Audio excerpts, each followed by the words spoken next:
बहुत वड्डी संख्या दे विच किसान डेयरी फार्म छड्ड चुके आ। 17-18 तो लैके 20 रुपए तक किसान नूं घाटा पै रहा है। सानूं खुद नूं महसूस हुंदा है कि असीं अपने देश दी इंसल्ट आप करवा रहे हैं। असीं लोकां नूं दस रहे हैं कि साडा प्रधानमंत्री झूठ बोल रहे हैं। किसान दी मेन मंग ये सी प्रधानमंत्री जी कि सानूं डॉक्टर स्वामीनाथन दी रिपोर्ट लागू करके दिओ, जिस दा आप जियां ने 2014 दी इलैक्शन दे दौरान वायदा भी किया सी। किसान दा 60,000 लुट के 6,000 दे देना, इनू आप जी बहुत बड़ी किसान सम्मान निधि कह रहे हो। मध्य प्रदेश दे विच 75% फसल MSP नालों 50% घट रेट ते विकी है। इस वारी इनू दी फसल दा भाव डॉक्टर स्वामीनाथन दे फार्मूले अनुसार दिओ ताकि ये समर्थ होवे, इनू कर्जा लैण दी लोड़ ना पवे। एक देश दा पैसा देश च रहिंदा, बाहर तो दालां मंगवा के देश दा पैसा बाहर गया।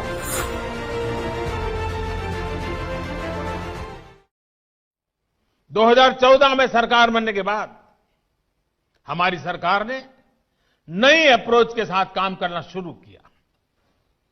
हमने देश के किसान की छोटी छोटी दिक्कतों और कृषि के आधुनिकीकरण, उसे भविष्य की जरूरतों के लिए तैयार करने, दोनों पर एक साथ ध्यान दिया। हम बहुत सुनते थे कि उस देश में खेती इतनी आधुनिक है, वहां का किसान इतना समृद्ध है। कभी इजराइल का उदाहरण सुनते रहते थे। हमने दुनिया भर में कृषि क्षेत्र में क्या क्रांति आई है, क्या बदलाव आए हैं, क्या नए इनिशिएटिव आए हैं, क्या अर्थव्यवस्था के साथ कैसे जोड़ा है, सारी चीजों का गहन अध्ययन किया।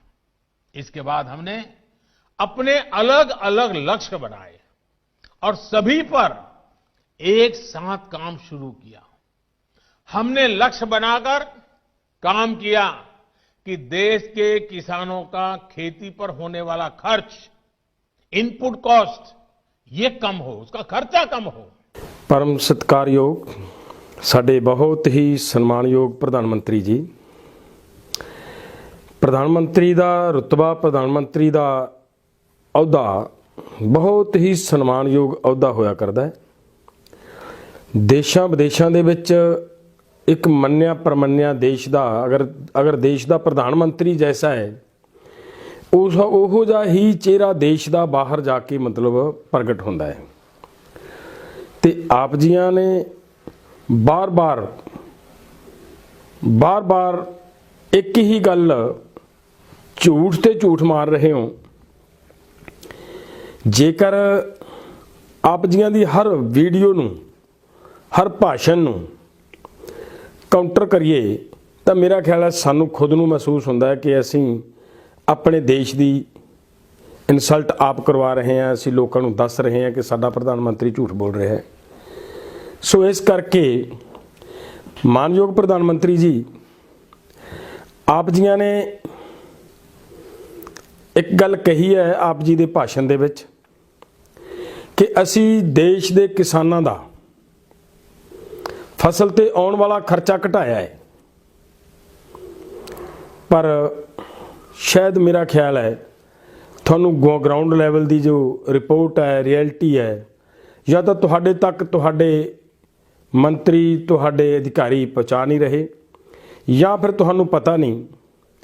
हकीकत यह है कि आप जी दी सरकार बनने तो बाद किसानां दा खर्चा घटिया नहीं, किसानां दा खर्चा वधिया है। किवें? सब तो पहली गल तां कि किसानां नूं जो DAP ते सबसिडी मिलिया करदी सी, वो आप जी दी किरपा दे नाल सबसिडी किसानां दी बंद हुई है।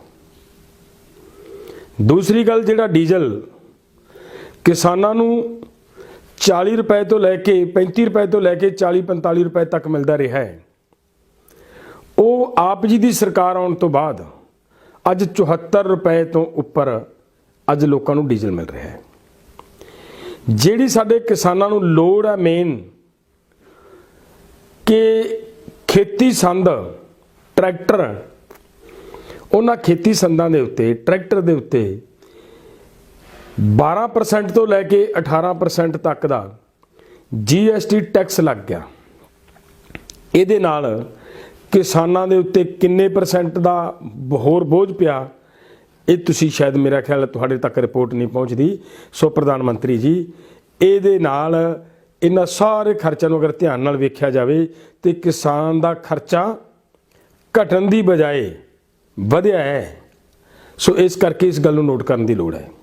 आज देश के 9 करोड़ से ज्यादा किसान परिवारों के बैंक खाते में सीधे एक कंप्यूटर की क्लिक से 18,000 करोड़ रुपए से भी ज्यादा रकम उनके किसानों के बैंक के खाते में जमा हो गए हैं। ਆਪ ਜੀਆਂ ਨੇ ਕਿਹਾ ਹੈ ਕਿ ਅਸੀਂ 9 ਕਰੋੜ ਕਿਸਾਨਾਂ ਤੱਕ 18,000 ਕਰੋੜ ਰੁਪਈਆ ਪਹੁੰਚਦਾ ਕੀਤਾ ਹੈ। ਇਹ ਜਿਹੜਾ ਤੁਸੀਂ ਦਿੱਤਾ ਹੈ, ਇਹਨੂੰ ਤੁਸੀਂ ਬਾਰ-ਬਾਰ ਜਦੋਂ ਵੀ ਕਿਸਾਨਾਂ ਦੇ ਖਾਤੇ 'ਚ ਪਾਉਣੇ ਹੋ ਉਦੋਂ ਬਹੁਤ ਵੱਡੀ ਰਾਸ਼ੀ ਦੇ ਰੂਪ ਦੇ ਵਿੱਚ ਪੇਸ਼ ਕਰਨ ਦਾ ਯਤਨ ਕਰਦੇ ਹੋ ਪ੍ਰਧਾਨ ਮੰਤਰੀ ਜੀ। ਲੇਕਿਨ ਕਿਸਾਨ ਇਹ ਨਹੀਂ ਮੰਗਦਾ ਸੀ ਕਿ ਸਾਨੂੰ ਇਹ 2,000 ਰੁਪਈਆ ਪ੍ਰਤੀ ਏਕੜ ਦਿਓ। ਕਿਸਾਨ ਮੰਗਦਾ ਕੀ ਸੀ? ਕਿਸਾਨ ਦੀ ਮੇਨ ਮੰਗ ਇਹ ਸੀ ਪ੍ਰਧਾਨ ਮੰਤਰੀ ਜੀ ਕਿ ਸਾਨੂੰ ਡਾਕਟਰ ਸਵਾਮੀਨਾਥਨ ਦੀ ਰਿਪੋਰਟ ਲਾਗੂ ਕਰਕੇ ਦਿਓ, ਜਿਸ ਦਾ ਆਪ ਜੀਆਂ ਨੇ 2014 ਦੀ ਇਲੈਕਸ਼ਨ ਦੇ ਦੌਰਾਨ ਵਾਅਦਾ ਵੀ ਕੀਤਾ ਸੀ। ਲੇਕਿਨ ਉਹ ਰਿਪੋਰਟ ਲਾਗੂ ਨਹੀਂ ਕੀਤੀ ਔਰ ਉਹ ਰਿਪੋਰਟ ਲਾਗੂ ਨਾ ਕਰਕੇ ਸਾਡੇ ਕਿਸਾਨ ਦਾ 1 ਏਕੜ ਮਗਰ 60,000 ਰੁਪਏ ਦਾ ਨੁਕਸਾਨ ਕਰਦੀ ਹੈ ਸਰਕਾਰ। ਦੇ ਕਿੰਨਾ ਰਹੇ ਹੈ? ਕੇਵਲ ਸਾਲ ਦੇ ਵਿੱਚ 1 ਏਕੜ ਮਗਰ 6,000। ਕਿਸਾਨ ਦਾ 60,000 ਲੁੱਟ ਕੇ 6,000 ਦੇ ਦੇਣਾ, ਇਹਨੂੰ ਆਪ ਜੀ ਬਹੁਤ ਵੱਡੀ ਕਿਸਾਨ ਸਨਮਾਨ ਨਿਧੀ ਕਹਿ ਰਹੇ ਹੋ। ਇਹਨੂੰ ਇਹ ਨਹੀਂ ਕਹਿਣਾ ਚਾਹੀਦਾ, ਇਹਨੂੰ ਇਹ ਕਹਿਣਾ ਚਾਹੀਦਾ ਹੈ ਕਿ ਅਸੀਂ ਕਿਸਾਨ ਨੂੰ ਇਹ ਭੀਖ ਦੇ ਰਹੇ ਹਾਂ। ਸੋ ਕਿਸਾਨ ਨੂੰ ਭਿਖਾਰੀ ਨਾ ਬਣਾਓ ਪ੍ਰਧਾਨ ਮੰਤਰੀ ਜੀ, ਸਮਰੱਥ ਕਿਸਾਨ ਬਣਾਉਣ ਦਾ ਯਤਨ ਕਰੋ। ਸਵਾਮੀਨਾਥਨ ਦੀ ਰਿਪੋਰਟ ਲਾਗੂ ਕਰੋ ਤਾਂ ਕਿ ਕਿਸਾਨ ਸਮਰੱਥ ਹੋ ਸਕੇ। ਆਪ ਜੀ ਨੇ ਕਿਹਾ ਹੈ ਕਿ ਅਸੀਂ ਡਾਕਟਰ ਸਵਾਮੀਨਾਥਨ ਦੀ ਰਿਪੋਰਟ ਲਾਗੂ ਕਰਤੀ। ਮੈਂ ਕਿਸੇ ਸਰਕਾਰ ਦੀ ਗੱਲ ਨਹੀਂ ਕਰਦਾ, ਪਹਿਲੀਆਂ ਸਰਕਾਰਾਂ ਵੀ ਇਹੀ ਕੁਝ ਕੀਤਾ ਸਾਡੇ ਨਾਲ। ਉਹਨਾਂ ਨੇ ਵੀ 2006 ਤੋਂ ਲੈ ਕੇ 2014 ਤੱਕ ਇਹ ਰਿਪੋਰਟ ਨੱਪ ਕੇ ਰੱਖੀ ਹੈ, ਨਹੀਂ ਲਾਗੂ ਕੀਤੀ। ਤੇ ਆਪ ਜੀਆਂ ਨੇ ਵਾਅਦਾ ਕੀਤਾ ਸੀ ਕਿ ਸਾਡੀ ਸਰਕਾਰ ਬਣੇਗੀ ਤਾਂ ਕਿਸਾਨਾਂ ਦੀ ਡਾਕਟਰ ਸਵਾਮੀਨਾਥਨ ਦੀ ਰਿਪੋਰਟ ਲਾਗੂ ਕਰਾਂਗੇ। ਪਰ ਵਾਅਦਾ ਕਰਨ ਤੋਂ ਬਾਅਦ, ਸਰਕਾਰ ਬਣਨ ਤੋਂ ਬਾਅਦ, ਜੋ ਇਸੇ ਰਿਪੋਰਟ ਨੂੰ ਲੈਣ ਵਾਸਤੇ ਸਵਾਮੀਨਾਥਨ ਕਮਿਸ਼ਨ ਦੀਆਂ ਸਿਫਾਰਿਸ਼ਾਂ ਲਾਗੂ ਕਰਵਾਉਣ ਵਾਸਤੇ ਸੁਪਰੀਮ ਕੋਰਟ ਦੇ ਵਿੱਚ ਕਿਸਾਨਾਂ ਦਾ ਕੇਸ ਚੱਲਦਾ ਸੀ, ਉਸ ਕੇਸ ਦੇ ਵਿੱਚ ਆਪ ਜੀਆਂ ਨੇ ਫਰਵਰੀ 2015 ਨੂੰ ਇੱਕ ਐਫੀਡੇਵਿਟ ਦਾਇਰ ਕੀਤਾ ਹੈ, ਜਿਹਦੇ ਵਿੱਚ ਆਪ ਜੀਆਂ ਨੇ ਕਿਹਾ ਹੈ ਕਿ ਇਹ ਡਾਕਟਰ ਸਵਾਮੀਨਾਥਨ ਦੀ ਰਿਪੋਰਟ ਕਿਸੇ ਕੀਮਤ ਤੇ ਲਾਗੂ ਨਹੀਂ ਕੀਤੀ ਜਾ ਸਕਦੀ। ਇਹਨੂੰ ਲਾਗੂ ਕਰਨ ਦੇ ਨਾਲ ਦੇਸ਼ ਦੇ ਵਿੱਚ ਔਰ ਮੰਡੀ ਸਿਸਟਮ ਦੇ ਵਿੱਚ, ਬਾਜ਼ਾਰ ਦੇ ਵਿੱਚ ਉਥਲ-ਪੁਥਲ ਦਾ ਮਾਹੌਲ ਬਣ ਜਾਊਗਾ, ਇਹ ਆਪ ਜੀਆਂ ਨੇ ਕਿਹਾ ਹੈ। ਔਰ ਬਾਰ-ਬਾਰ ਆਪ ਜੀ ਦੇ ਚਿਹਰੇ ਤੋਂ, ਆਪ ਜੀ ਦੇ ਮੁਖਾਰਬੰਦ ਤੋਂ ਇਹ ਸੁਣ ਰਹੇ ਹਾਂ ਕਿ ਆਪ ਕਹਿ ਰਹੇ ਹੋ ਕਿ ਅਸੀਂ ਰਿਪੋਰਟ ਲਾਗੂ ਕਰਤੀ। ਸੁਪਰੀਮ ਕੋਰਟ ਦੇ ਵਿੱਚ ਲਿਖ ਕੇ ਦੇਈ ਬੈਠੇ ਹੋ ਰਿਪੋਰਟ ਲਾਗੂ ਕਰ ਨਹੀਂ ਸਕਦੇ, ਤਾਂ ਕਿਹੜੀ ਗੱਲ ਨੂੰ ਸੱਚ ਮੰਨੀਏ? ਅਸੀਂ ਫਿਰ ਬੇਨਤੀ ਕਰਦੇ ਹਾਂ ਕਿ ਜੇਕਰ ਸੱਚਮੁੱਚ ਇਹ ਰਿਪੋਰਟ ਤੁਸੀਂ ਲਾਗੂ ਕਰਨ ਦਾ ਵਾਅਦਾ ਕਰਦੇ ਹੋ, ਕਹਿੰਦੇ ਹੋ ਕਿ ਲਾਗੂ ਕਰਤੀ, ਤਾਂ ਫਿਰ ਨੋਟੀਫਿਕੇਸ਼ਨ ਕਰਨਾ ਬਣਦਾ ਹੈ। ਕਿਰਪਾ ਕਰਕੇ ਨੋਟੀਫਿਕੇਸ਼ਨ ਕਰ ਦਿਓ ਤਾਂ ਕਿ ਕਲੀਅਰ ਹੋ ਜੇ ਕਿ ਸਵਾਮੀਨਾਥਨ ਦੀਆਂ ਸਿਫਾਰਿਸ਼ਾਂ ਮੁਤਾਬਕ C2+50 ਨਾਲ ਕਿਸਾਨ ਨੂੰ ਫਸਲ ਦਾ ਭਾਅ ਦੇਣਾ ਸ਼ੁਰੂ ਕਰ ਦਿੱਤਾ। ਔਰ ਜਿਸ ਵੇਲੇ ਇਹ ਮਿਲਣਾ ਸ਼ੁਰੂ ਹੋ ਜਾਏਗਾ, ਕਿਸਾਨ ਦਾ ਖਰਚਾ ਆਪਣੇ ਆਪ ਐਡਜਸਟ ਹੋਏਗਾ, ਕਿਉਂਕਿ ਖਰਚੇ ਦੇ ਉੱਪਰ 50% ਮੁਨਾਫਾ ਮਿਲਣਾ, ਖਰਚੇ ਦੀ ਕੋਈ ਚਿੰਤਾ ਨਹੀਂ ਰਹੇਗੀ। ਔਰ ਸਾਡੇ ਕਿਸਾਨ ਨੂੰ ਅੱਜ ਜਿਹੜਾ ਭਾਅ ਮਿਲਦਾ, ਜਿੰਨਾ ਏਕੜ ਮਗਰ ਪੈਸੇ ਮਿਲਦੇ ਨੇ, ਉਹਦੇ ਨਾਲੋਂ ਘੱਟੋ ਘੱਟ 55 ਤੋਂ ਲੈ ਕੇ 60,000 ਰੁਪਏ ਹੋਰ ਐਕਸਟਰਾ ਮਿਲਣੇ ਸ਼ੁਰੂ ਹੋਣਗੇ ਪ੍ਰਧਾਨ ਮੰਤਰੀ ਜੀ। ਇਸ ਕਰਕੇ ਕਿਸਾਨ ਨੂੰ ਮੰਗਤਾ ਨਾ ਬਣਾਓ, ਕਿਸਾਨ ਨੂੰ ਸਮਰੱਧ ਕਿਸਾਨ ਬਣਾਉਣ ਲਈ स्वामीनाथन ਦੀ ਰਿਪੋर्ट लागू करो। हमारी सरकार ने प्रयास किया कि देश के किसानों को फसल की उचित कीमत मिले। हमने लंबे समय से लटकी स्वामीनाथन कमेटी की रिपोर्ट के अनुसार लागत का 1.5 गुना एमएसपी किसानों को दिया। ਸਨਮਾਨਯੋਗ ਪ੍ਰਧਾਨ ਮੰਤਰੀ ਜੀ, ਆਪ ਜੀਆਂ ਨੇ ਕਿਹਾ ਹੈ ਕਿ ਅਸੀਂ ਐਮਐਸਪੀ ਤੇ ਰਿਕਾਰਡ ਖਰੀਦ ਕੀਤੀ ਹੈ। ਮੇਰਾ ਖਿਆਲ ਹੈ ਇਹ ਵੀ ਆਪ ਜੀਆਂ ਦੇ ਕੋਲੇ ਸੱਚਾਈ ਨਹੀਂ ਜਾ ਰਹੀ। ਗਰਾਊਂਡ ਲੈਵਲ ਤੋਂ ਆਪ ਨੂੰ ਜੀਆਂ ਨੂੰ ਪਤਾ ਨਹੀਂ ਲੱਗ ਰਿਹਾ ਹਕੀਕਤ ਕੀ ਹੋ ਰਹੀ ਹੈ। ਮਾਨਯੋਗ ਪ੍ਰਧਾਨ ਮੰਤਰੀ ਜੀ, ਲੋਕਾਂ ਦੀ ਫਸਲ ਐਮਐਸਪੀ ਤੇ ਰਿਕਾਰਡ ਖਰੀਦਣ ਦੀ ਜਿਹੜੀ ਤੁਸੀਂ ਗੱਲ ਕਰਦੇ ਹੋ, ਜ਼ਿਆਦਾ ਦੂਰ ਨਾ ਜਾਓ। ਤੁਹਾਡੇ ਮੱਧ ਪ੍ਰਦੇਸ਼ ਦੇ ਵਿੱਚ ਨਿਗਾਹ ਮਾਰੋ, ਕੇਵਲ ਮੱਧ ਪ੍ਰਦੇਸ਼ 'ਚ। ਮੱਧ ਪ੍ਰਦੇਸ਼ ਦੇ ਵਿੱਚ 75% ਫਸਲ ਐਮਐਸਪੀ ਨਾਲੋਂ 50% ਘੱਟ ਰੇਟ ਤੇ ਵਿਕੀ ਹੈ ਇਸ ਵਾਰੀ। ਦੂਸਰੀ ਗੱਲ, ਮਾਨਯੋਗ ਪ੍ਰਧਾਨ ਮੰਤਰੀ ਜੀ, ਆਪ ਕਹਿ ਰਹੇ ਹੋ ਕਿ ਅਸੀਂ ਦਾਲਾਂ ਦੀ ਰਿਕਾਰਡ ਖਰੀਦ ਕੀਤੀ ਹੈ, ਪਰ ਦਾਲਾਂ ਦਾ ਰੇਟ 7500 ਰੁਪਏ ਪ੍ਰਤੀ ਕੁਇੰਟਲ ਦਾ ਹੈ ਐਮਐਸਪੀ, ਤੇ ਕਿਸਾਨ ਨੂੰ ਮਿਲਿਆ ਕਿੰਨਾ ਹੈ? ਕੇਵਲ 4000 ਰੁਪਏ ਪ੍ਰਤੀ ਕੁਇੰਟਲ ਇਹ ਐਮਐਸਪੀ ਮਿਲੀ ਹੈ। ਤੇ ਆਪ ਜੀਆਂ ਨੇ ਕੀਤਾ ਕੀ ਹੈ ਇਸ ਵਾਰੀ? ਇਸ ਸਾਲ 30 ਲੱਖ ਟਨ ਦਾਲਾਂ ਵਿਦੇਸ਼ ਤੋਂ ਮੰਗਵਾ ਲੀਆਂ। ਦੇਸ਼ ਦੇ ਕਿਸਾਨ ਦੀ ਦਾਲ ਰੁਲ ਗਈ, ਉਹਨੂੰ 3500 ਰੁਪਏ ਪ੍ਰਤੀ ਕੁਇੰਟਲ ਘੱਟ ਰੇਟ ਦੇ ਉੱਤੇ ਦਾਲਾਂ ਵੇਚਣੀਆਂ ਪਈਆਂ ਤੇ ਬਾਹਰ ਤੋਂ ਦਾਲਾਂ ਮੰਗਵਾਈਆਂ।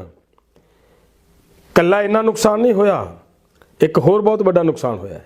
ਉਹ ਕੀ ਕਿ ਆਪ ਜੀਆਂ ਨੇ ਅਗਰ ਉਹੀ ਪੈਸਾ ਆਪਦੇ ਦੇਸ਼ ਦੇ ਕਿਸਾਨ ਨੂੰ ਦੇ ਕੇ ਕਿਸਾਨ ਨੂੰ ਸਮਰੱਥ ਕਰਨ ਦਾ ਯਤਨ ਕਰਦੇ, ਉਹਨੂੰ ਪੂਰਾ ਭਾਅ ਮਿਲਦਾ ਤਾਂ ਕਿਸਾਨ ਪੈਰਾਂ ਸਿਰ ਹੁੰਦਾ। ਦੂਸਰੀ, ਇਹ ਦੇਸ਼ ਦਾ ਪੈਸਾ ਦੇਸ਼ 'ਚ ਰਹਿੰਦਾ। ਬਾਹਰ ਤੋਂ ਦਾਲਾਂ ਮੰਗਵਾ ਕੇ ਦੇਸ਼ ਦਾ ਪੈਸਾ ਬਾਹਰ ਗਿਆ, ਮੁਨਾਫਾ ਕਿਹਨੂੰ ਹੋਇਆ? ਜਿਨ੍ਹਾਂ ਕੋਲੇ ਪੈਸਾ ਚਲਿਆ ਗਿਆ। ਸੋ ਇਹ ਸਾਡਾ ਤੁਹਾਡਾ ਐਮਐਸਪੀ ਦੇ ਉੱਤੇ ਫਸਲ ਜਿਹੜੀ ਰਿਕਾਰਡ ਖਰੀਦੀ ਦੇ ਉਹਦੀ ਸੱਚਾਈ ਹੈ ਪ੍ਰਧਾਨ ਮੰਤਰੀ ਜੀ। हमारी नीतियों में इस पर भी बल दिया गया है कि खेती के साथ ही किसान के पास आय बढ़ाने के दूसरे विकल्प भी हो। हमारी सरकार मछली पालन, पशुपालन, डेयरी उद्योग, मधुमक्खी पालन सभी को प्रोत्साहित कर रही है। ਆਪ ਜੀਆਂ ਨੇ ਆਪਣੇ ਭਾਸ਼ਣ ਦੇ ਦੌਰਾਨ ਇੱਕ ਇਹ ਗੱਲ ਕਹੀ ਹੈ ਕਿ ਸਾਡੀ ਸਰਕਾਰ ਨੇ ਕਿਸਾਨ ਨੂੰ ਮਛਲੀ ਪਾਲਣ, ਕਿਸਾਨ ਨੂੰ ਡੇਅਰੀ ਫਾਰਮ, ਕਿਸਾਨ ਨੂੰ ਮਧੂਮੱਖੀ ਪਾਲਣ ਦੇ ਵਿੱਚ ਉਤਸ਼ਾਹਿਤ ਕੀਤਾ ਹੈ। ਮੇਰਾ ਖਿਆਲ ਹੈ ਇਹ ਵੀ ਆਪ ਜੀਆਂ ਦੇ ਕੋਲੇ ਸੱਚਾਈ ਨਹੀਂ ਹੈ, ਆਪ ਜੀਆਂ ਤੱਕ ਇਹ ਅੰਕੜਾ ਪਹੁੰਚ ਨਹੀਂ ਰਿਹਾ। ਮਾਨਯੋਗ ਪ੍ਰਧਾਨ ਮੰਤਰੀ ਜੀ, ਬਹੁਤ ਵੱਡੀ ਸੰਖਿਆ ਦੇ ਵਿੱਚ ਕਿਸਾਨ ਡੇਅਰੀ ਫਾਰਮ ਛੱਡ ਚੁੱਕੇ ਆ। ਕਿਉਂ ਛੱਡਿਆ ਹੈ?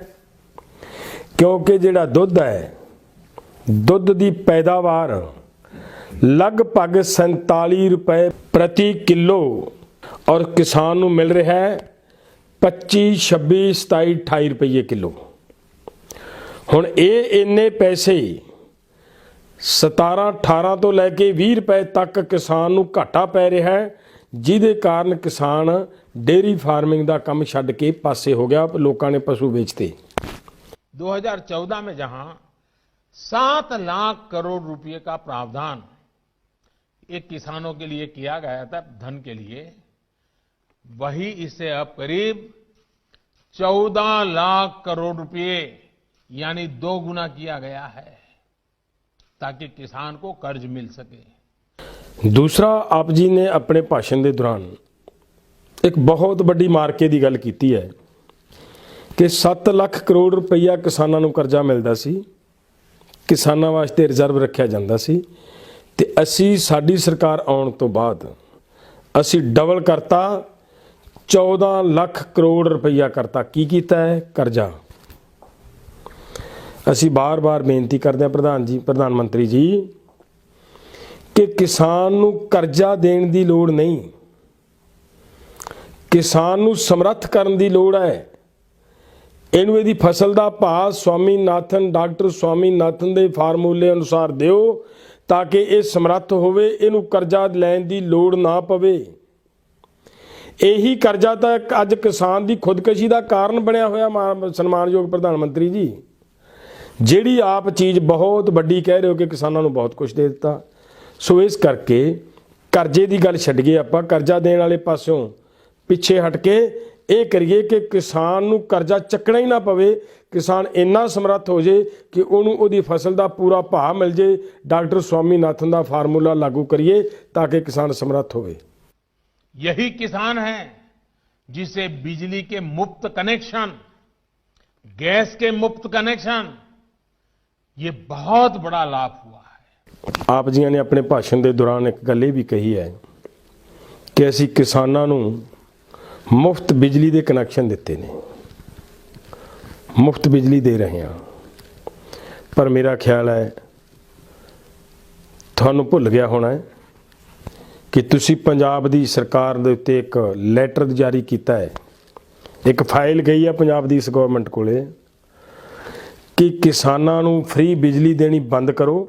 ਅਗਰ ਭਾਰਤ ਸਰਕਾਰ ਦੇ ਕੋਲੋਂ ਸਟੇਟ ਗਵਰਨਮੈਂਟ ਹੋਰ ਐਕਸਟਰਾ ਕਰਜ਼ੇ ਦੀ ਲੋੜ ਮਹਿਸੂਸ ਕਰਦੀ ਹੈ ਤਾਂ ਪੰਜਾਬ ਦੇ ਕਿਸਾਨਾਂ ਨੂੰ ਬਿਜਲੀ ਦੀ ਸਬਸਿਡੀ ਦੇਣੀ ਬੰਦ ਕਰੇ ਸਰਕਾਰ। ਇਹ ਤੁਸੀਂ ਕਿਹਾ ਹੈ ਤੇ ਕਹਿ ਰਹੇ ਹੋ ਕਿਸਾਨਾਂ ਨੂੰ ਮੁਫਤ ਬਿਜਲੀ ਦੇ ਰਹੇ ਹਾਂ, ਮੁਫਤ ਬਿਜਲੀ ਕਨੈਕਸ਼ਨ ਦੇ ਰਹੇ ਹੋ, ਤਾਂ ਕਿੰਨਾ ਕੁ ਸੱਚਾਈ ਹੈ ਇਸ ਗੱਲ 'ਚ ਇਹ ਤੁਸੀਂ ਆਪ ਅੰਦਾਜ਼ਾ ਲਾ ਸਕਦੇ ਹੋ। बीमा ये मेरे किसानों के जीवन में बहुत बड़ी ताकत है। 60 वर्ष की आयु के बाद 3,000 रुपये मासिक पेंशन, ये सुरक्षा कवच भी आज किसान के पास है। ਆਪ ਜੀ ਨੇ ਆਪਣੇ ਭਾਸ਼ਣ ਦੇ ਵਿੱਚ ਇਹ ਵੀ ਜ਼ਿਕਰ ਕੀਤਾ ਹੈ ਕਿ ਕਿਸਾਨਾਂ ਨੂੰ 60 ਸਾਲ ਦੀ ਉਮਰ ਦੇ ਵਿੱਚ 3,000 ਰੁਪਇਆ ਪ੍ਰਤੀ ਮਹੀਨਾ ਪੈਨਸ਼ਨ ਦੇਣ ਦੀ ਵਿਵਸਥਾ ਕੀਤੀ ਗਈ ਹੈ। ਪਰ ਮੇਰਾ ਖਿਆਲ ਹੈ ਤੁਹਾਡੇ ਧਿਆਨ 'ਚ ਇਹ ਨਹੀਂ ਹੋਣਾ ਕਿ ਤੁਸੀਂ ਇਹ ਵੀ ਕੀਤਾ ਕਿ ਕਿਸਾਨ ਨੂੰ ਉਹਨੂੰ ਮਿਲਣਾ ਹੈ, ਇਹ 3,000 ਰੁਪਏ 60 ਸਾਲ ਤੇ ਜਾ ਕੇ ਉਹਨੂੰ ਮਿਲਣਾ ਹੈ ਜਿਹੜਾ ਕਿਸਾਨ ਪਹਿਲਾਂ ਪੈਸੇ ਭਰਨੇ ਸ਼ੁਰੂ ਕਰੇਗਾ ਔਰ ਉਹ 18 ਸਾਲ ਤੋਂ ਪੈਸੇ ਭਰਦਾ ਜਾਏਗਾ ਤੇ ਜੋ ਉਹਦੀ ਰਾਸ਼ੀ ਬਾਅਦ ਦੇ ਸਰਕਾਰ ਵੱਲ ਜਮ੍ਹਾਂ ਹੋ ਜਾਏਗੀ ਉਸ ਰਾਸ਼ੀ ਦਾ ਇੰਟਰਸਟ ਇਸ ਤੋਂ ਜ਼ਿਆਦਾ ਬਣਨਾ। ਪ੍ਰਧਾਨ ਮੰਤਰੀ ਜੀ, ਜਿਹੜਾ ਤੁਸੀਂ ਉਹਨਾਂ ਨੂੰ ਇਹ ਦੇਣ ਦੀ ਗੱਲ ਕਰਦੇ ਹੋ ਤੇ ਬਹੁਤ ਸਾਰੇ ਐਸੇ ਵੀ ਕਿਸਾਨ ਹੋਣਗੇ ਜਿਹੜੇ 60 ਸਾਲ ਪੂਰੇ ਕਰਨ ਤੋਂ ਪਹਿਲਾਂ, ਕਿਉਂਕਿ ਇਹ ਪੈਨਸ਼ਨ ਤਾਂ 60 ਸਾਲ ਤੇ ਜਾ ਕੇ ਮਿਲਣੀ ਹੈ ਨਾ, ਅਗਰ ਸਾਰੀ ਉਮਰ ਕਿਸਾਨ ਦੇ ਪੈਸੇ ਜਮ੍ਹਾਂ ਹੋਈ ਜਾਂਦੇ ਆ ਤੇ ਰੱਬ ਨਾ ਕਰੇ ਕਿਸਾਨ ਦੀ ਡੈਥ 60 ਤੋਂ 1 ਸਾਲ ਪਹਿਲਾਂ ਹੋ ਗਈ, ਉਹ ਸਾਰੇ ਦੇ ਸਾਰੇ ਪੈਸੇ ਸਰਕਾਰ ਕੋਲੇ ਰਹਿ ਜਾਣੇ ਆ। ਬਹੁਤ ਸਾਰੇ ਐਸੇ ਕੇਸ ਹੈ ਸੜਕ ਦੁਰਘਟਨਾਵਾਂ ਦੇ ਵਿੱਚ ਕਿਸਾਨਾਂ ਦੀਆਂ ਮੌਤਾਂ ਹੁੰਦੀਆਂ, ਉਹ ਸਾਰੇ ਦੇ ਸਾਰੇ ਪੈਸੇ ਸਰਕਾਰ ਕੋਲੇ ਰਹਿ ਜਾਂਦੇ ਆ। ਇਹ ਜਿਹੜੀਆਂ ਤੁਸੀਂ ਆਪ ਜੀਆਂ ਨੇ ਪੈਨਸ਼ਨ ਦੀ ਗੱਲ ਕੀਤੀ ਹੈ, ਸੋ ਇਹ ਵੀ ਤੁਸੀਂ ਆਪਣੇ ਆਪ ਨਿਗਾਹ ਮਾਰੋ, पड़ताल करो कि ये की सच है या झूठ है। इन कृषि सुधारों के जरिए हमने किसानों को बेहतर विकल्प दिए हैं। इन कानूनों के बाद आप जहां चाहे, जिसे चाहे अपनी उपज बेच सकते हैं। आप जियां ने अपने भाषण दे विच एक गल भी कही है कि ये नवे कृषि सुधारां दे तहत किसान नूं एक विकल्प मिलिया है कि वो अपनी फसल जिथे मर्जी लिजा के बेच सकता है। वो व्यापारी नूं भी बेच सकता है, वो मंडी दे विच MSP ते भी बेच सकता है, वो राज तो बाहर जाके भी बेच सकता है और उन्होंने देश तो बाहर भी भेज सकता है। ये गल कही है। पर मेरा ख्याल है प्रधानमंत्री जी, आप जियां नूं हकीकत दे विच देश दे किसान दी हालत दा पता नहीं। ਦੇਸ਼ ਦੇ ਕਿਸਾਨ ਦੀ ਹਾਲਤ ਇਹ ਹੈ ਕਿ ਦੇਸ਼ ਦਾ ਕਿਸਾਨ ਇੰਨਾ ਕਰਜ਼ੇ ਦੇ ਵਿੱਚ ਡੁੱਬ ਚੁੱਕਿਆ ਹੈ ਕਿ ਦੇਸ਼ ਦੇ ਕਿਸਾਨ ਦੀ ਇਹ ਹਿੰਮਤ ਨਹੀਂ ਕਿ ਉਹ ਆਪਣੇ ਆੜਤੀਏ ਨੂੰ ਛੱਡ ਕੇ ਗੁਆਂਢ ਵਾਲੇ ਆੜਤ ਦੀ ਦੁਕਾਨ ਤੇ ਫਸਲ ਵੇਚ ਲੇ। ਤੁਸੀਂ ਤਾਂ ਦੂਸਰੀ ਬਾਹਰਲੀ ਮੰਡੀ ਦੀ ਗੱਲ ਕਰਦੇ ਹੋ, ਬਾਹਰਲੇ ਵਪਾਰੀਆਂ ਦੀ ਗੱਲ ਕਰਦੇ ਹੋ, ਤੁਸੀਂ ਬਾਹਰਲੇ ਰਾਜਾਂ ਦੇ ਵਿੱਚ ਫਸਲ ਜਾ ਕੇ ਵੇਚਣ ਦੀ ਗੱਲ ਕਰਦੇ ਹੋ। ਕਿਸਾਨ ਦੀ ਇਹ ਹਿੰਮਤ ਨਹੀਂ। ਆੜਤੀਏ ਦਾ ਗੁਲਾਮ ਬਣ ਕੇ ਰਹਿ ਗਿਆ ਕਿਸਾਨ। ਆੜਤੀਏ ਦੇ ਕੋਲੇ ਫਸਲ ਵੇਚਣੀ ਕਿਸਾਨ ਦੀ ਮਜਬੂਰੀ ਬਣ ਚੁੱਕੀ ਹੈ। ਕਿਸਾਨ ਨੂੰ ਇਹ ਫਾਇਦਾ ਨਹੀਂ ਮਿਲ ਰਿਹਾ। ਇਹ ਫਾਇਦਾ ਕੌਣ ਚੱਕ ਰਿਹਾ ਹੈ? ਪ੍ਰਧਾਨ ਮੰਤਰੀ ਜੀ ਆਪ ਨੋਟ ਕਰੋ, ਇਸ ਵਾਰੀ ਯੂਪੀ ਤੇ ਬਿਹਾਰ ਤੋਂ ਵੱਡੀ ਪੱਧਰ ਤੇ ਝੋਨਾ ਜਾ ਕੇ ਪੰਜਾਬ ਦੇ ਵਿੱਚ ਵਿਕਿਆ ਹੈ। ਕੀ ਉਹ ਕਿਸਾਨ ਲੈ ਕੇ ਗਿਆ ਹੈ ਜਾਂ ਵਪਾਰੀ ਲੈ ਕੇ ਗਿਆ ਹੈ? ਇਹ ਮੇਰਾ ਖਿਆਲ ਆ ਆਪ ਜੀ ਨੇ ਪੜਤਾਲ ਨਹੀਂ ਕਰਵਾਈ। ਆਪ ਜੀ ਦੇ ਇਹ ਕਾਨੂੰਨ, ਆਪ ਜੀ ਦੇ ਇਹ ਸੁਧਾਰ ਕਿਸਾਨ ਦਾ ਫਾਇਦਾ ਨਹੀਂ ਕਰ ਰਹੇ। ਹਾਂ, ਵਪਾਰੀ ਨੂੰ ਖੁੱਲਾ ਮੌਕਾ ਜ਼ਰੂਰ ਦਿੱਤਾ ਹੈ ਕਿ ਜਿੱਥੋਂ ਮਰਜ਼ੀ ਚੱਕ, ਜਿੱਥੇ ਮਰਜ਼ੀ ਜਾ ਕੇ ਵੇਚ। ਇਹਨਾਂ ਵਪਾਰੀਆਂ ਨੇ ਯੂਪੀ ਤੇ ਬਿਹਾਰ ਚੋਂ 700-800 ਰੁਪਏ ਪ੍ਰਤੀ ਕੁਇੰਟਲ ਝੋਨਾ ਖਰੀਦ ਕੇ ਪੰਜਾਬ ਦੀਆਂ ਮੰਡੀਆਂ ਦੇ ਵਿੱਚ 1888 ਰੁਪਏ ਕੁਇੰਟਲ ਦੇ ਹਿਸਾਬ ਨਾਲ ਭਰਿਆ ਹੈ। ਪ੍ਰਧਾਨ ਮੰਤਰੀ ਜੀ, ਫਾਇਦਾ ਕਿਸਾਨ ਨੂੰ ਹੋਇਆ ਹੈ ਜਾਂ ਵਪਾਰੀ ਨੂੰ ਹੋਇਆ ਹੈ? ਇਹ ਤੁਸੀਂ ਫੈਸਲਾ ਕਰਨਾ ਹੈ, ਇਹ ਤੁਸੀਂ ਵਿਚਾਰਨਾ ਹੈ, ਤੁਸੀਂ ਵਾਚਣਾ ਹੈ। ਇਹਨੂੰ ਥੋੜਾ ਧਿਆਨ ਨਾਲ ਨਿਗਾਹ ਮਾਰਨ ਦਾ ਯਤਨ ਕਰੋ प्रधान मंत्री जी।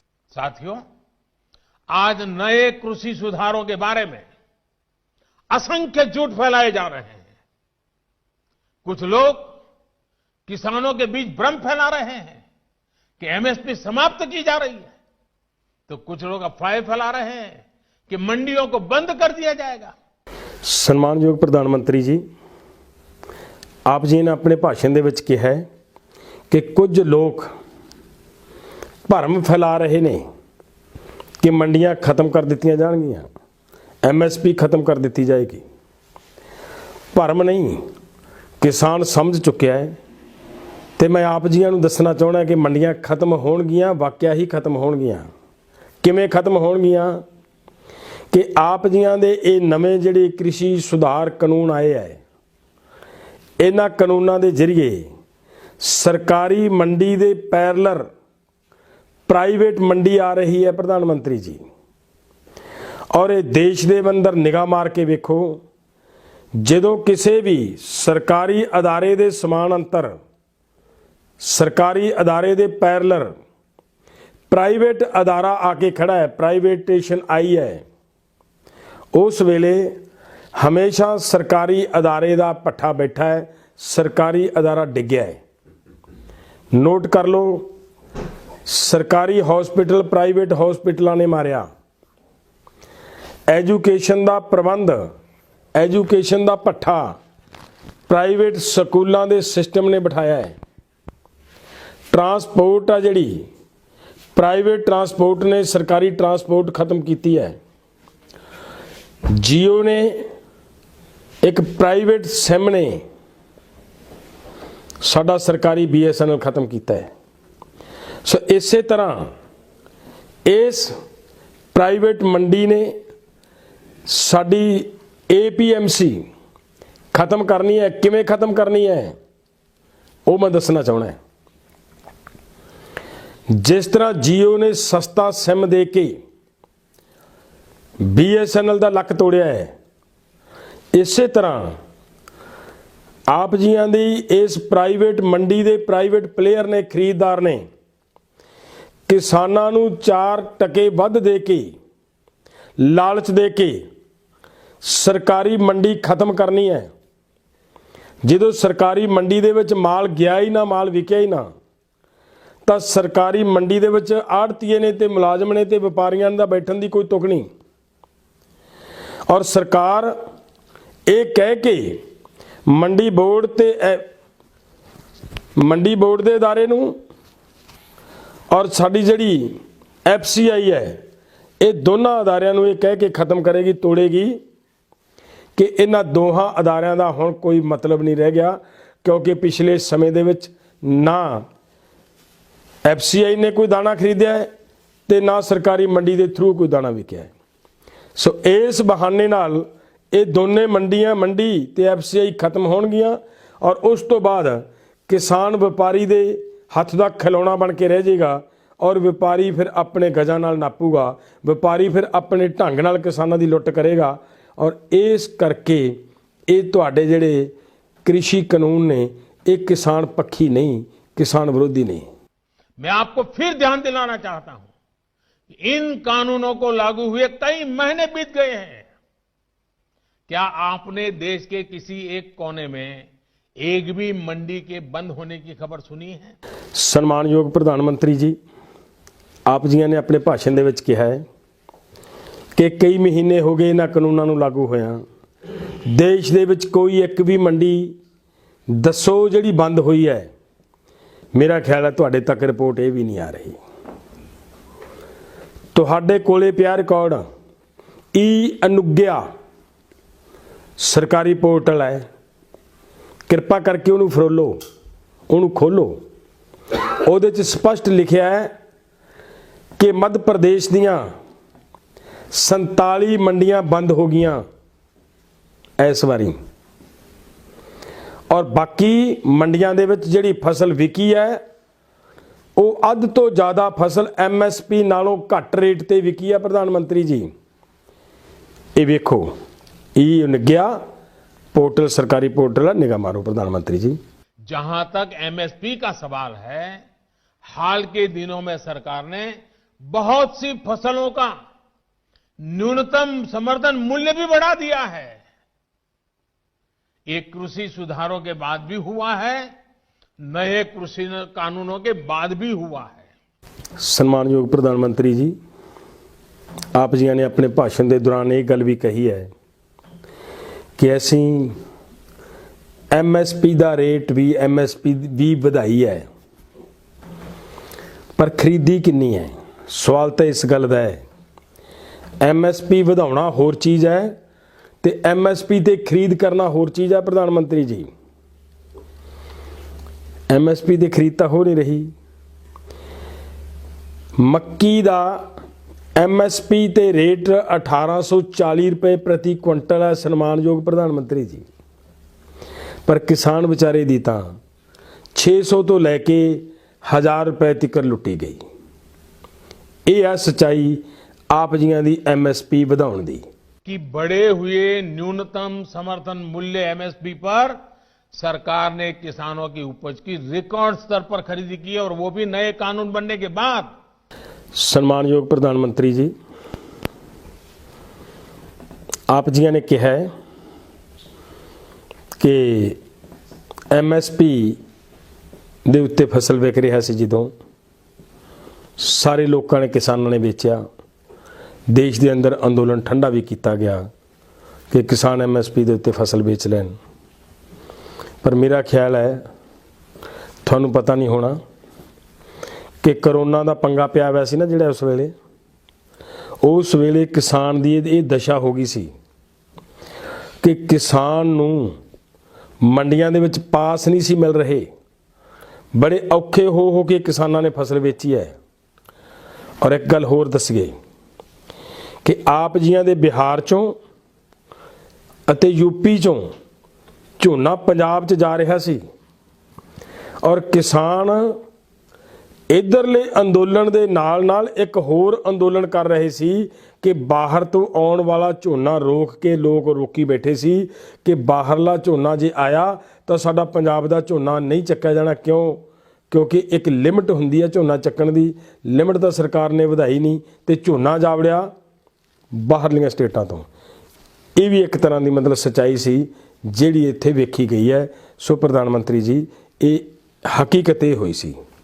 किसी परेशानी की वजह से किसान की उपज अच्छी नहीं होती या फिर बर्बाद हो जाती है, तो भी ये याद रखिए, तो भी जिसने एग्रीमेंट किया है उसको, किसान को उपज का जो दाम निर्धारित हुआ था वो उसको देना ही पड़ेगा। ਸਨਮਾਨਯੋਗ ਪ੍ਰਧਾਨ ਮੰਤਰੀ ਜੀ, ਆਪ ਜੀਆਂ ਨੇ ਕੰਟਰੈਕਟ ਫਾਰਮਿੰਗ ਦੀ ਅੱਗੇ ਗੱਲ ਕਰਦਿਆਂ ਇਹ ਗੱਲ ਕਹੀ ਹੈ ਕਿ ਇਸ ਕਾਨੂੰਨ ਦੇ ਗੁਣ ਦੱਸਣ ਦਾ ਯਤਨ ਕੀਤਾ ਹੈ। ਤਾਂ ਮੈਂ ਤੁਹਾਨੂੰ ਇਹਦੇ ਨਾਲ ਲੱਗਦੀ ਇੱਕ ਗੱਲ ਇਹ ਵੀ ਦੱਸ ਦਿਆਂ ਕਿ ਇਸ ਕਾਨੂੰਨ ਦੇ ਵਿੱਚ ਇੱਕ ਗੱਲ ਇਹ ਲਿਖੀ ਹੈ ਕਿ ਇੱਕ ਤੀਸਰੀ ਧਿਰ ਕਿਸਾਨ ਦੀ ਫਸਲ ਦੀ ਕੁਆਲਿਟੀ ਚੈੱਕ ਕਰੇਗੀ ਤੇ ਉਸ ਕੁਆਲਿਟੀ ਦੇ ਅਨੁਸਾਰ ਕਿਸਾਨ ਨੂੰ ਫਸਲ ਮਿਲੇਗੀ। ਆਪ ਜੀਆਂ ਨੇ ਕਿਹਾ ਕਿ ਅਗਰ ਫਸਲ ਬਰਬਾਦ ਹੋ ਗਈ ਤਾਂ ਕਿਸਾਨ ਨੂੰ ਪੈਸੇ ਫਿਰ ਵੀ ਮਿਲਣਗੇ, ਤੇ ਜੇ ਇਹ ਹੋਣਾ ਹੀ ਸੀ ਤਾਂ ਫਿਰ ਇਹ ਤੀਸਰੀ ਧਿਰ ਕੁਆਲਿਟੀ ਚੈੱਕ ਕਰਨ ਵਾਲੀ ਵਿੱਚ ਪਾਉਣ ਦੀ ਕੀ ਲੋੜ ਸੀ। ਇਹਦਾ ਮਤਲਬ ਇਹ ਹੈ ਕਿ ਤੁਹਾਡੀ ਗੱਲ ਦੇ ਵਿੱਚ ਆਪਣੇ ਆਪ ਦੇ ਨਿਗਾਹ ਮਾਰ ਕੇ ਵੇਖੋ ਸੱਚਾਈ ਕਿੰਨੀ ਹੈ। ਤੀਸਰੀ ਧਿਰ ਲਿਆਉਣਾ ਤੇ ਕੁਆਲਿਟੀ ਚੈੱਕ ਕਰਨਾ, ਇਹ ਆਪਣੇ ਆਪ ਦੇ ਵਿੱਚ ਇੱਕ ਸਪਸ਼ਟ ਹੈ ਕਿ ਤੀਸਰੀ ਧਿਰ ਜਿਹੜੀ ਰਿਪੋਰਟ ਦੇਵੇਗੀ ਉਹਦੇ ਅਨੁਸਾਰ ਉਹਦਾ ਕੀ ਗ੍ਰੇਡ ਹੈ, ਕੀ ਉਹਦੀ ਕੁਆਲਿਟੀ ਹੈ, ਉਹਦੇ ਅਨੁਸਾਰ ਕਿਸਾਨ ਨੂੰ ਫਸਲ ਦਾ ਭਾਅ ਲੈਣਾ ਪਏਗਾ। ਇਹ ਹੈ ਕੰਟਰैक्ट फार्मिंग ਦੇ ਵਿੱਚ। अब जब कोई किसान के साथ एग्रीमेंट करेगा तो वो ये भी चाहेगा कि उपज अच्छी से अच्छी हो। इसके लिए एग्रीमेंट करने वाला किसानों को अच्छे बीज, आधुनिक तकनीक, अत्याधुनिक उपकरण, विशेषज्ञता ये हासिल करने में मदद करेगा ही करेगा, क्योंकि उसको तो उसे रोजी रोटी उसमें है। अच्छी उपज के लिए सुविधाएं किसानों के दरवाजे पर उपलब्ध करवाएगा। एग्रीमेंट करने वाला व्यक्ति बाजार की ट्रेंड से पूरी तरह वाकिफ रहेगा और इसी के अनुरूप हमारे किसानों को बाजार की मांग के हिसाब से काम करने में मदद करेगा। प्रधानमंत्री जी, आप जी ने ਕੰਟਰੈਕਟ ਫਾਰਮਿੰਗ ਦੇ ਸੰਬੰਧ ਦੇ ਵਿੱਚ ਬੜੇ ਗੁਣ ਗਣਾਉਣ ਦਾ ਯਤਨ ਕੀਤਾ ਇਸ ਕਾਨੂੰਨ ਦੇ, ਤੇ ਮੈਂ ਸਪਸ਼ਟ ਕਰਨਾ ਚਾਹੁੰਦਾ ਕੁਝ ਗੱਲਾਂ। ਆਪ ਜੀਆਂ ਦਾ ਇਹ ਕਾਨੂੰਨ ਜਦੋਂ ਬਾਹਰੀ ਰੂਪ ਦੇ ਵਿੱਚ ਲੱਗਦਾ ਹੈ ਐਂ ਲੱਗਦਾ ਬਹੁਤ ਵਧੀਆ ਕਾਨੂੰਨ ਹੋਏਗਾ, ਲੇਕਿਨ ਇਸ ਕਾਨੂੰਨ ਦੇ ਅੰਦਰ ਕੀ ਹੈ ਜਦੋਂ ਉਹਦੇ ਤੇ ਝਾਤੀ ਮਾਰਦੇ ਹਾਂ ਤੇ ਫਿਰ ਬਹੁਤ ਸਾਰੀਆਂ ਗੱਲਾਂ ਇਹਦੇ ਚੋਂ ਨਿਕਲ ਕੇ ਬਾਹਰ ਆਉਂਦੀਆਂ ਹੈ। ਜਿਵੇਂ ਕਿ ਇਸ ਕੰਟਰੈਕਟ ਫਾਰਮਿੰਗ ਦੇ ਵਿੱਚ ਇਹ ਕਿਹਾ ਗਿਆ ਹੈ ਕਿ ਕਿਸਾਨ ਦੀ ਫਸਲ, ਪਹਿਲਾਂ ਇਹ ਕਿਹਾ ਕਿ ਕਿਸਾਨ ਦੀ ਫਸਲ ਕੋਈ ਲੀਜ਼ ਤੇ ਨਹੀਂ ਲੈ ਸਕਦਾ, ਤੇ ਫਿਰ ਜਾ ਕੇ ਕੀ ਕਹਿੰਦਾ ਉਸ ਤੋਂ ਅਗਲੀ ਲਾਈਨ ਦੇ ਵਿੱਚ ਕਿ ਕਿਸਾਨ ਦੀ ਫਸਲ ਦੀ ਲੀਜ਼ 5 ਸਾਲ ਤੋਂ ਲੰਬੀ ਨਹੀਂ ਹੋ ਸਕਦੀ। ਇੱਕ ਤਾਂ ਇਹ ਗੱਲ, ਜਦੋਂ 5 ਸਾਲ ਦੀ ਲੀਜ਼ ਦੀ ਗੱਲ ਕਰ ਦਿੱਤੀ ਗਈ ਤਾਂ ਜਿਹੜਾ ਪਹਿਲਾਂ ਕਿਹਾ ਗਿਆ ਕਿ ਲੀਜ਼ ਤੇ ਲੈ ਹੀ ਨਹੀਂ ਸਕਦਾ, ਉਸ ਲਾਈਨ ਦਾ ਕੀ ਅਰਥ ਰਹਿ ਗਿਆ। ਤੇ ਉਸ ਤੋਂ ਅੱਗੇ ਜਾ ਕੇ ਕੀ ਕਿਹਾ ਹੈ ਕਿ ਕਿਸਾਨ ਤੇ ਸਪਾਂਸਰਡ ਦੀ ਦੋਹਾਂ ਦੀ ਸਹਿਮਤੀ ਦੇ ਨਾਲ ਜਿਵੇਂ ਮਰਜ਼ੀ ਹੋ ਸਕਦਾ ਹੈ, ਲੀਜ਼ ਜਿੰਨੀ ਲੰਬੀ ਹੋ ਸਕਦੀ ਹੈ, ਫਿਰ ਕੋਈ ਦਿੱਕਤ ਨਹੀਂ ਅਗਰ ਦੋਨੇ ਸਹਿਮਤ ਆ ਤਾਂ। ਤੇ ਮਾਨਯੋਗ ਪ੍ਰਧਾਨ ਮੰਤਰੀ ਜੀ, ਇੱਕ ਗੱਲ ਹੋਰ ਬਹੁਤ ਵੱਡੀ ਹੈ, ਇਹਦੇ ਵਿੱਚ ਧਿਆਨ ਦੇ ਕੇ ਦੇਖਣ ਵਾਲੀ ਹੈ। ਜਿਹੜਾ ਕੰਟਰੈਕਟ ਕਰੇਗਾ, ਆਪ ਜੀਆਂ ਨੇ ਕਿਹਾ ਹੈ ਕਿ ਕਿਸਾਨ ਨੂੰ ਬੀਜ ਵੀ ਦੇਗਾ, ਕਿਸਾਨ ਨੂੰ ਸਭ ਕੁਝ ਦੇਗਾ। ਮੈਂ ਇੱਥੇ ਦੱਸਣਾ ਚਾਹਣਾ ਹੈ ਕਿ ਜਿਹੜਾ APMC ਐਕਟ ਹੈ ਉਹਦੇ ਤਹਿਤ ਜਦੋਂ ਕਿਸਾਨ ਦੀ ਫਸਲ ਦਾ ਰੇਟ ਬਿਹਾਰ ਤੇ ਯੂਪੀ ਦੀ ਤਰ੍ਹਾਂ ਡਿੱਗਿਆ ਪੂਰੇ ਦੇਸ਼ ਦੇ ਅੰਦਰ, ਜਿਸ ਗੱਲ ਦੀ ਪੁਸ਼ਟੀ ਮਾਨਯੋਗ ਗਡਕਰੀ ਜੀ ਦਾ ਬਿਆਨ ਵੀ ਕਰਦਾ ਹੈ ਕਿ MSP ਦੇਸ਼ ਦੇ ਖਜ਼ਾਨੇ ਦੇ ਉੱਤੇ ਬਹੁਤ ਵੱਡਾ ਬੋਝ ਹੈ, ਇਹ ਸਪਸ਼ਟ ਕਰਦਾ ਹੈ। ਔਰ ਜਦੋਂ ਫਸਲ ਦਾ ਰੇਟ ਡਿੱਗਿਆ ਉਸ ਵੇਲੇ ਕਿਸਾਨ ਦੀ ਮਜਬੂਰੀ ਹੈ ਖੇਤੀ ਕਰਨੀ, ਆਪਦਾ ਪਰਿਵਾਰ ਪਾਲਣ ਲਈ ਖੇਤੀ ਕਰੇਗਾ, ਚਾਹੇ ਉਹਨੂੰ ਘਾਟਾ ਪਵੇ। ਤੇ ਜਦੋਂ ਕਿਸਾਨ ਨੂੰ 1800 ਰੁਪਏ 1850 ਰੁਪਏ ਪ੍ਰਤੀ ਕੁਇੰਟਲ ਦੀ ਥਾਂ ਫਸਲ ਦਾ ਰੇਟ 800-700 ਰੁਪਏ ਮਿਲਿਆ, ਲਗਭਗ 1000-1100 ਰੁਪਇਆ ਪ੍ਰਤੀ ਕੁਇੰਟਲ ਫਸਲ ਦੇ ਵਿੱਚ ਰੇਟ ਦਾ ਘਾਟਾ ਪਿਆ, ਤੇ ਕਿਸਾਨ ਦੇ ਸਿਰ ਕਰਜ਼ਾ ਵੱਧਦਾ ਜਾਏਗਾ, ਕਿਸਾਨ ਦੇ ਸਿਰ ਕਰਜ਼ੇ ਦੀਆਂ ਪੰਡਾਂ ਇਕੱਠੀਆਂ ਹੋ ਜਾਣਗੀਆਂ। ਇੱਕ ਦਿਨ ਐਸਾ ਆਏਗਾ ਪ੍ਰਧਾਨ ਮੰਤਰੀ ਜੀ ਕਿ ਕਿਸਾਨ ਨੂੰ ਕਰਜ਼ਾ ਮਿਲਣਾ ਬੰਦ ਹੋ ਜਾਏਗਾ, ਕੋਈ ਦੁਨੀਆ ਦੇ ਵਿੱਚੋਂ ਨਾ ਕੋਈ ਬੈਂਕ ਕਰਜ਼ਾ ਦੇਗਾ ਤੇ ਨਾ ਕਿਸਾਨ ਨੂੰ ਆੜ੍ਹਤੀਆ ਕਰਜ਼ਾ ਦੇਗਾ। ਉਸ ਵੇਲੇ ਕਿਸਾਨ ਦੇ ਰਸਤੇ ਬੰਦ ਹੋ ਜਾਂਦੇ ਦਿਸੇ ਜਦੋਂ, ਉਦੋਂ ਆਪ ਜੀ ਦਾ ਕੰਟਰੈਕਟ ਫਾਰਮਿੰਗ ਆਏਗੀ। ਕੰਟਰੈਕਟ ਫਾਰਮਿੰਗ ਦੇ ਅੰਦਰ ਸਪਾਂਸਰਡ ਆ ਕੇ ਕਹੇਗਾ ਕਿ ਤੁਹਾਨੂੰ ਬੀਜ ਵੀ ਅਸੀਂ ਦੇਵਾਂਗੇ, ਤੁਹਾਨੂੰ ਸਪਰੇਹਾਂ ਵੀ ਅਸੀਂ ਦੇਵਾਂਗੇ, ਤੁਹਾਨੂੰ ਰੇਹਾਂ ਵੀ ਅਸੀਂ ਦੇਵਾਂਗੇ, ਤੁਹਾਨੂੰ ਘਰੇਲੂ ਖਰਚੇ ਲਈ ਖਰਚਾ ਵੀ ਅਸੀਂ ਦੇਵਾਂਗੇ ਔਰ ਫਸਲ ਉਹ ਬਜਾਵਾਂਗੇ ਜਿਹੜੀ ਸਾਨੂੰ ਚਾਹੀਦੀ ਹੈ। ਕਿਸਾਨ ਵਿਚਾਰਾ ਜਦੋਂ ਉਸ ਨੂੰ ਕਿਸੇ ਪਾਸੋਂ ਕਰਜ਼ਾ ਮਿਲਦਾ ਹੀ ਨਾ ਹੋਇਆ, ਖਰਚਾ ਹੀ ਨਾ ਮਿਲਿਆ, ਉਹਦੀ ਮਜਬੂਰੀ ਹੋਏਗੀ ਕਿ ਉਹ ਫਸਲ ਵਿੱਚ ਬੀਜੇਗਾ ਜਿਹੜੀ ਉਹ ਕੰਟਰੈਕਟਰ ਬਜਾਏਗਾ, ਉਹ ਠੇਕੇਦਾਰ ਬਜਾਏਗਾ, ਉਹ ਬੀਜਣੀ ਪਏਗੀ ਉਹਨੂੰ। ਪਰ ਇਹਦੇ ਨਾਲ ਨੁਕਸਾਨ ਕਿਸਾਨ ਦਾ ਕੀ ਹੋਏਗਾ ਸ਼ਾਇਦ ਪ੍ਰਧਾਨ ਮੰਤਰੀ ਜੀ ਆਪ ਜੀ ਨੂੰ ਪਤਾ ਨਹੀਂ। ਉਸ ਸਪਾਂਸਰਡ ਨੇ ਉਸ ਫਸਲ ਲਈ ਪੈਸੇ ਦੇਣੇ ਆ ਜਿਹੜੀ ਫਸਲ ਉਹਨੇ ਬਜਵਾਉਣੀ ਹੈ, ਜਿਹੜਾ ਬੀ ਉਹਨੇ ਦੇਣਾ ਹੈ ਉਹਦੇ ਤੇ ਪੈਸੇ ਦੇਣੇ ਆ। ਔਰ ਇਸ ਤਰੀਕੇ ਦੇ ਨਾਲ ਕਿਸਾਨ ਦੀ ਜਦੋਂ ਸਮਰੱਥ ਹੀ ਨਾ ਰਿਹਾ, ਕਿਸਾਨ ਕੋਲੇ ਪੈਸਾ ਹੀ ਨਾ ਹੋਇਆ, ਤੇ ਉਹ ਸਾਰੀ ਦੀ ਸਾਰੀ ਫਸਲ ਉਸ ਕੰਟਰੈਕਟਰ ਤੋਂ ਬੀ ਲੈ ਕੇ ਬੀਜੇਗਾ, ਉਸ ਕੰਟਰੈਕਟਰ ਤੋਂ ਖਰਚਾ ਲੈ ਕੇ ਬੀਜੇਗਾ ਤੇ 2 ਸਾਲਾਂ ਦੇ ਵਿੱਚ ਕਿਸਾਨ ਕੋਲੇ ਆਪਣਾ ਬੀਜ ਖਤਮ ਹੋ ਜਾਏਗਾ।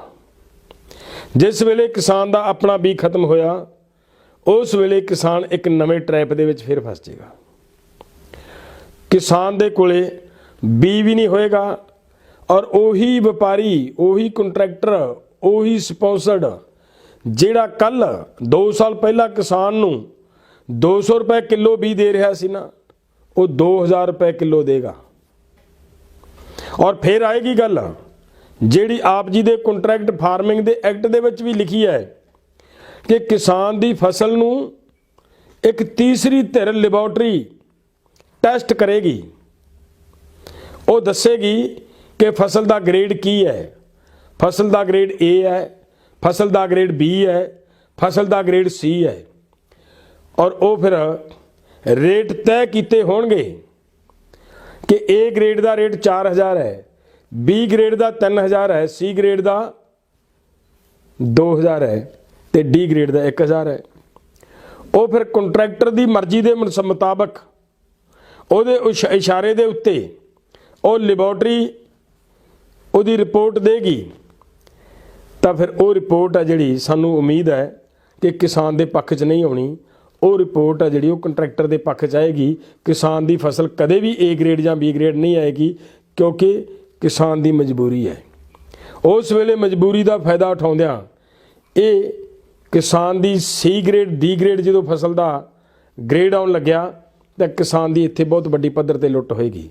ਕਿਸਾਨ ਫਿਰ ਲੁੱਟਿਆ ਜਾਏਗਾ ਤੇ ਜਦੋਂ ਕਿਸਾਨ ਫਿਰ ਲੁੱਟਿਆ ਗਿਆ ਫਿਰ ਕਿਸਾਨ ਦੀ ਜ਼ਮੀਨ ਠੇਕੇ ਤੇ ਲੈਣ ਵਾਲਾ ਇੱਕ ਨਵਾਂ ਹੋਰ ਕੰਟਰੈਕਟਰ ਆਏਗਾ, ਹੋਰ ਸਪਾਂਸਰਡ ਆਏਗਾ ਜਿਹੜਾ ਇਹ ਕਹੇਗਾ ਕਿ ਕਿਸਾਨ ਨੂੰ ਆ ਕੇ ਕਹੇਗਾ ਕਿ ਕਿਸਾਨੋ ਅਸੀਂ ਤੁਹਾਡੀ ਜ਼ਮੀਨ ਠੇਕੇ ਤੇ ਲੈਣ ਲਈ ਤਿਆਰ ਹਾਂ, ਜਿਹੜੀ ਆਪ ਜੀਆਂ ਨੇ ਵੀ ਕਹੀ ਹੈ ਕਿ 5 ਸਾਲ ਤੋਂ ਲੰਬਾ ਕੋਈ ਲੀਜ਼ ਤੇ ਨਹੀਂ ਲੈ ਸਕਦਾ।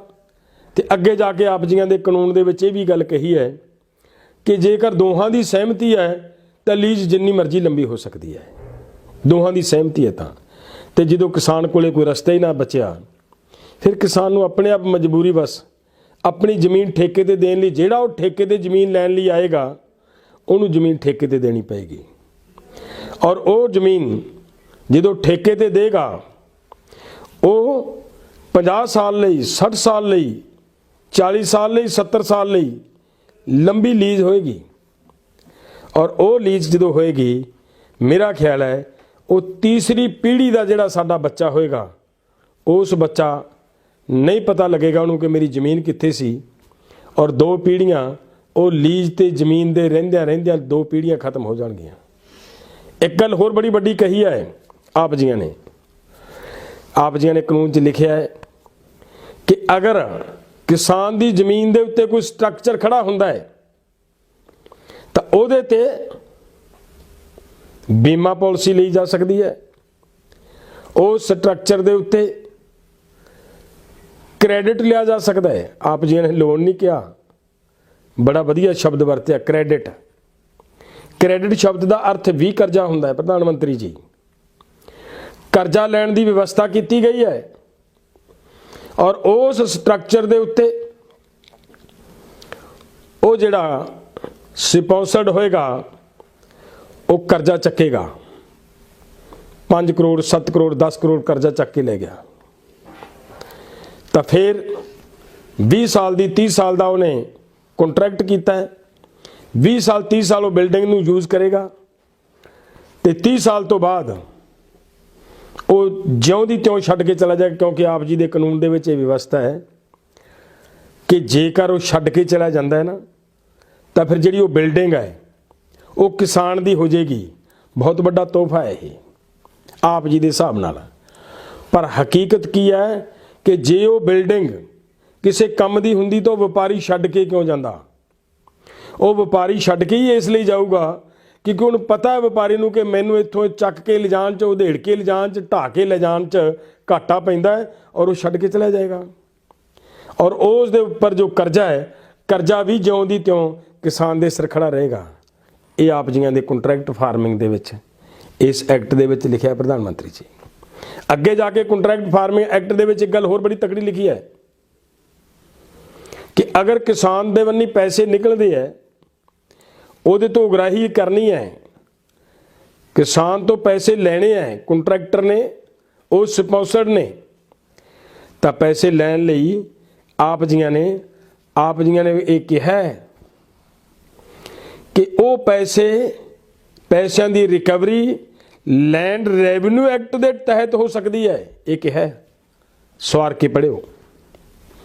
ਤੇ ਲੈਂਡ ਰੈਵਨਿਊ ਐਕਟ ਦੇ ਤਹਿਤ ਅਗਰ ਕਿਸਾਨ ਵੱਲ ਬਕਾਇਆ ਰਾਸ਼ੀ ਦੀ ਰਿਕਵਰੀ ਹੁੰਦੀ ਹੈ ਤਾਂ ਕਿਸਾਨ ਦੀ ਜ਼ਮੀਨ ਉਸ ਐਕਟ ਦੇ ਤਹਿਤ ਕੁਰਕ ਹੁੰਦੀ ਹੈ, ਨਿਲਾਮ ਹੁੰਦੀ ਹੈ।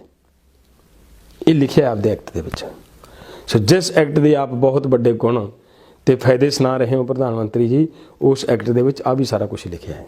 क्या आपको पता है कि दुनिया में आज सबसे ज्यादा दुग्ध उत्पादन, मिल्क प्रोडक्शन करने वाला देश कौन सा है? ये देश कोई और नहीं, हमारा हिंदुस्तान है।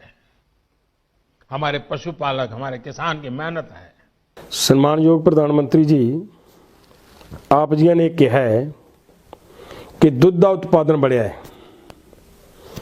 बहुत दुध ज़्यादा हो गया। असी आप जी को पूछना चाहते हैं कि RCEP ਦੇ ਸਮਝੌਤੇ ਦੇ ਤਹਿਤ ਦੇਸ਼ ਨੇ ਵੱਡੀ ਪੱਧਰ ਤੇ ਰੌਲਾ ਪਾ ਕੇ ਦੁਹਾਈ ਪਿੱਟ ਕੇ ਉਸ ਸਮਝੌਤੇ ਤੋਂ ਰੋਕਿਆ ਆਪ ਜੀਆਂ ਦੀ ਸਰਕਾਰ ਨੂੰ। ਔਰ ਆਪ ਉਸ ਸਮਝੌਤੇ ਦੇ ਤਹਿਤ ਦੁੱਧ ਦਾ ਕੰਟਰੈਕਟ ਕਰਨ ਵਾਲੇ ਸੀ, ਬਾਹਰ ਤੋਂ ਸੁੱਕਾ ਦੁੱਧ ਮੰਗਾਉਣ ਵਾਲੇ ਸੀ। ਜੇਕਰ ਦੇਸ਼ ਦੇ ਅੰਦਰ ਦੁੱਧ ਦੀ ਬਹੁਤਾਤ ਹੈ ਤਾਂ ਬਾਹਰ ਤੋਂ ਦੁੱਧ ਮੰਗਾਉਣ ਦੀ ਕੀ ਲੋੜ ਪਈ ਪ੍ਰਧਾਨ ਮੰਤਰੀ ਜੀ?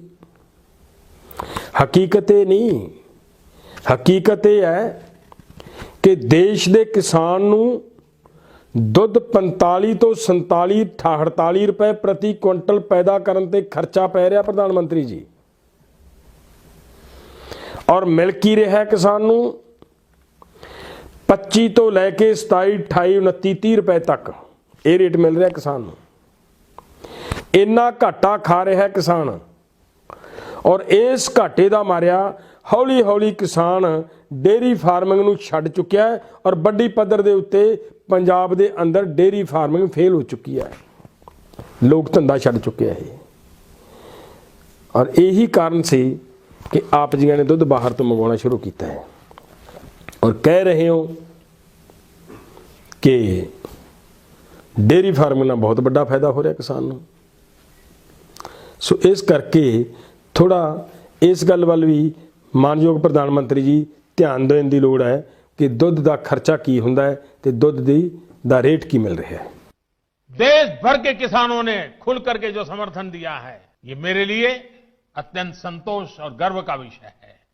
मैं आपका बहुत आभारी हूं। एक बार फिर से करोड़ों किसान परिवारों को पीएम किसान सम्मान निधि के लिए मैं आपको बहुत बहुत बधाई देता हूं। सम्मानयोग प्रधानमंत्री जी, आप जी ने अपने भाषण दे विच कहा है कि देश दे करोड़ां किसान इस कानून दे नाल खड़े ने। ਉਹਨਾਂ ਕਰੋੜਾਂ ਕਿਸਾਨਾਂ ਦੀ ਸੱਚਾਈ ਕੀ ਹੈ ਆਪ ਜੀ ਨੂੰ ਪਤਾ ਹੋਵੇਗਾ। ਮੇਰਾ ਖਿਆਲ ਹੈ ਸਾਡੇ ਨਾਲੋਂ ਜ਼ਿਆਦਾ ਪਤਾ ਆਪ ਜੀਆਂ ਨੂੰ ਹੈ, ਕਿਉਂਕਿ ਉਹ ਆਪ ਜੀ ਨਹੀਂ ਸੱਦੇ ਸੀ। ਹਰਿਆਣੇ ਤੋਂ ਜੋ ਕਿਸਾਨ ਆਏ ਸੀ ਉਹ ਸਾਰੇ ਦੇ ਸਾਰੇ ਉਹ ਕਿਸਾਨ ਸੀ ਜਿਹੜੇ APO ਸੀ, ਉਹ ਕਿਸਾਨ ਨਹੀਂ ਸੀ। ਫਿਰ ਇੱਕ ਹੋਰ ਯਤਨ ਹੋਇਆ, ਮਾਨਯੋਗ ਸਾਡੇ ਐਗਰੀਕਲਚਰ ਮੰਤਰੀ ਜੀ ਨੂੰ ਉੱਤਰਾਖੰਡ ਤੋਂ ਕੁਝ ਕਿਸਾਨ ਲਿਆ ਕੇ ਮਿਲਾਏ ਗਏ, ਔਰ ਉਹ ਕਿਸਾਨ ਨਹੀਂ ਸੀ। ਉਹਨਾਂ ਦੇ ਵਿੱਚੋਂ 100 ਜਿਹੜੇ ਕਿਸਾਨ ਆਪ ਜੀਆਂ ਦੇ ਖੇਤੀਬਾੜੀ ਮੰਤਰੀ ਨੂੰ ਮਿਲਣ ਦਾ ਡਰਾਮਾ ਕਰਕੇ ਗਏ, ਢਕਵੰਜ ਰਚ ਕੇ ਗਏ, ਉਹਨਾਂ ਦੇ ਵਿੱਚੋਂ ਕੇਵਲ 10 ਕਿਸਾਨ ਸੀ, 90 ਕਿਸਾਨ ਨਹੀਂ ਸਨ। ਫਿਰ ਇੱਕ ਹੋਰ ਡਰਾਮਾ ਹੋਇਆ, ਆਪ ਜੀਆਂ ਦੇ ਗੁਜਰਾਤ ਤੋਂ